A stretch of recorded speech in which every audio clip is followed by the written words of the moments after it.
কে বলেছে গাছের জীবন নেই? গাছের জীবন আছে, মরণ আছে। গাছ হচ্ছে কথা বলতে পারে, শুনতে পায়, অনুভব করে, সব কিছুই করে। শুধু গাছের ভাষা আমরা বুঝতে পারি না, এ আর কি। তো দেখা যায় যে আমরা অনেকেই গাছকে অবহেলা করি, অনেকে হচ্ছে করি। তো এটা না করলে দেখা যায় গাছের সাথে একটু যদি আপনি ভালো ব্যবহার করেন আর কি, অনেকেই হয়তো বা হাসাহাসি করবেন যে ভালো ব্যবহার কিভাবে করা যায়। একটু সময় দিলে গাছের সাথে কথা বললে গাছ কিন্তু খুশি হয়। অনেক সময় দেখবেন যে হচ্ছে আমরা অনেক সময় ব্যর্থ হই যে সবজি চাষে, যে একটা গাছ লাগিয়েছি ওই গাছে ফল আসছে না। ওই গাছের সামনে আমরা যখন বলি যে গাছটা কেটেই ফেলবো, গাছটা আর রাখবো না, হচ্ছে ফল হয় না, কিছু না, একটা ফালতু গাছ। তো এরকম করার পরে দেখবেন কিছুদিনের ভিতরেই কিন্তু কাটার আগ মুহূর্তেই দেখবেন যে ফুল ফল চলে এসেছে।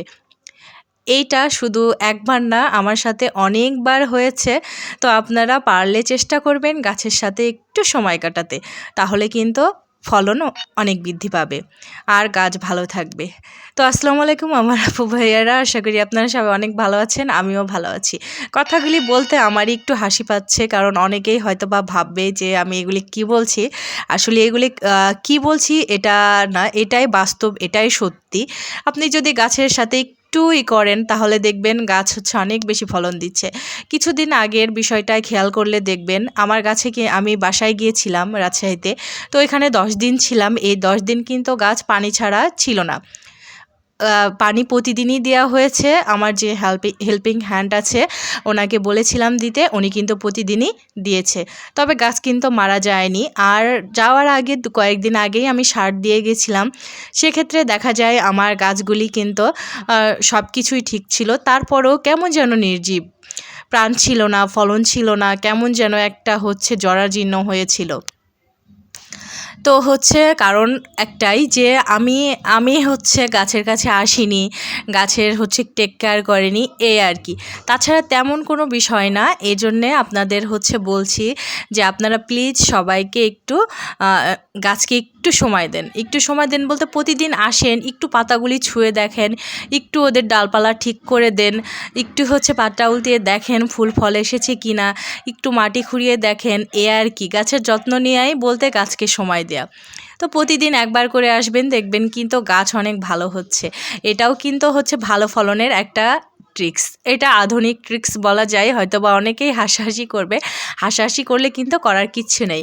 যাই হোক, অনেক কথা বললাম। আর এই যে দেখেন কথা বলতে বলতে আমি কিন্তু একটা হচ্ছে আনকমন, বিশেষ করে ছাদ বাগানে আমরা অনেকেই করি, আবার কেউ করি না, অনেকেই করি না। তো হচ্ছে আমি এতক্ষণে বুঝে গেছেন যারা চিনেন, আর যারা চিনেন না তাদের উদ্দেশ্যে বলি, এগুলি হচ্ছে ছোলা বুট। আমি যেই বাজারে খাওয়ার যে ছোলাটা পাওয়া যায় সেই ছোলাটা ভিজিয়ে গাছ করেছিলাম, সেখান থেকে শাকও খেয়েছি। আর এক কিনারায় একটা লাইন রেখে দিয়েছিলাম এই কাঁচা ছোলা খাওয়ার জন্যে, ছোটোবেলায় ফিরে যেতে। আসলে অনেক দিন এভাবে করে ছোলা খাওয়া হয় না। আগে তো গ্রামে খেতে অনেক হতো, ইদানিং তো চাষ হয় না, তারপরেও হচ্ছে এখন শহরে থাকি, সব মিলিয়ে শাক, কাঁচা ছোলা কোনোটাই খাওয়া হয় না। এটা আবার যখন শুকিয়ে যায় ওটা পুড়িয়ে খেতে কিন্তু আরও বেশ ভালো লাগে।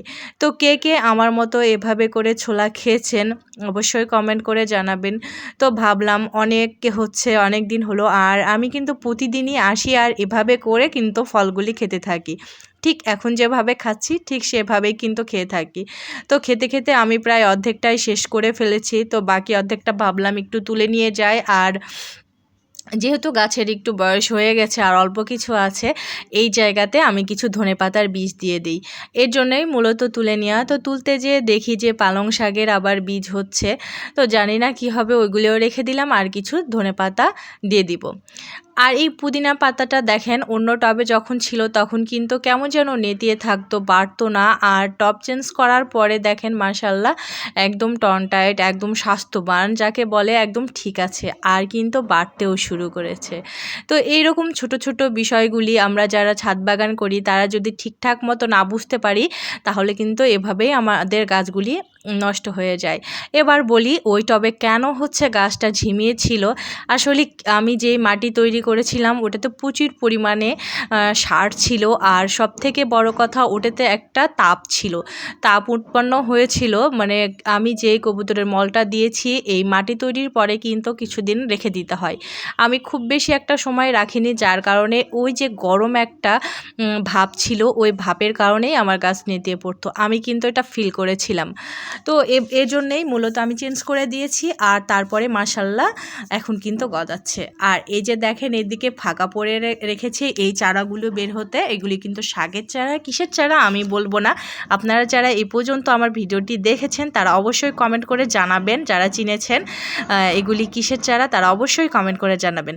তো হচ্ছে দেখা যায় কিছু বীজ ভিতরের দিকে বেশি ভিতরে গেছে, আবার কিছু ওপরের দিকে ছিল সেগুলি কিন্তু খুব ভালো মতো জার্মিনেশন হয়ে গেছে, আর যেগুলি ভিতরের দিকে ছিল সেগুলি কিন্তু হয়নি। আর গাছগুলি কিন্তু দেখতে মাশাআল্লাহ অনেক সুন্দর, খুব ভালো লাগছে দেখতে, আর লাইন ধরে লাগানোর কারণে কিন্তু আরও সুন্দর লাগছে। কয়েকদিন পরে যখন হচ্ছে পুরোটা হয়ে যাবে তখন কিন্তু আরও ভালো লাগবে। আর এই যে দেখেন আমার পিচ্চি গাছে পিচ্চি লাউটা আস্তে আস্তে কিন্তু বড় হচ্ছে, কি যে ভালো লাগছে কল্পনা করা যাবে না। এতটুকু একটা ছিল সেটা এখন আস্তে আস্তে বড় হচ্ছে, এটাই কিন্তু হচ্ছে জীবন, এটাই কিন্তু অনেক বড় পাওনা। আসলে হচ্ছে গাছ যখন আমরা করি তখন হচ্ছে ফুল থেকে ফলে যখন পরিণত হয় কিংবা বীজ থেকে চারাতে পরিণত হয় তখন কিন্তু অনেক ভালো লাগে। তো আর কি অনেক কথা বলে ফেললাম, যদি কোনো ভুল ত্রুটি করে ফেলি তাহলে কিন্তু ক্ষমার দৃষ্টিতে দেখবেন। আর এদিকে আবার কিন্তু কিছু পাতা ছিঁড়ে দিচ্ছি টমেটো গাছের। আসলে টমেটো গাছের অনেক হচ্ছে বড় হয়ে গেছে, আসলে বেশি মাটি পেয়েছে, খাবার পেয়েছে, যার কারণে কিন্তু গাছটা অনেক বেশি বড় হয়ে গেছে। খাবার দেওয়া বন্ধ করতে পারছি না, কারণ এখানে কিন্তু একটা শসা গাছও আছে, যেটাতে কিন্তু এখন বাড়ন্ত অবস্থা। আমি কাটিং করে দিয়েছি, ওটা বাড়তে শুরু করেছে। তো এই গাছটাই এখন নুয়ে পড়েছে, একটু ঠিক করে দেই। আর এই ছোট্ট একটা গাছে কিন্তু একটা শসাও ধরেছে। কোথায় ধরেছে আপনারা দেখলে অবাক হবেন, আপনাদের দেখায়। এই যে দেখেন একদম হচ্ছে দ্বিতীয় পাতায় ধরেছে। তো শসাটা পরাগায়ন করিনি, হয়তো বা আশেপাশে কোথাও হচ্ছে শসার গাছ আছে যার কারণে সেখান থেকেই প্রাকৃতিকভাবে পরাগায়ন হয়েছে।